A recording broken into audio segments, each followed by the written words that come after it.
এই শাফি, তুই আবার বেঁচে আছিস নাকি? আমি তো ভেবেছিলাম তুই হয়তো বিদেশ চলে গেছিস বুয়ের ভয়ে।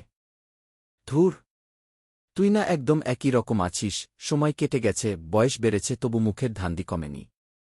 অন্তত আমি এখনও নিজের আয়েই খাই, তোর মতো বাবার টাকায় 5 স্টারে কফি খাই না। ওইটা অন্তত কফি, তোর মতো রাস্তার চায়ের কাপে আধা মশা আধা পানি না। মশা হলেও অন্তত দেশি। তোর ওই বিদেশি কফি খেয়ে তো ডায়রিয়া ছাড়া আর কিছুই হয় না। তুই না সবসময় নেতিবাচক কথা বলিস। তা তোর জীবনে কোনো ইতিবাচক কিছু নেই নাকি?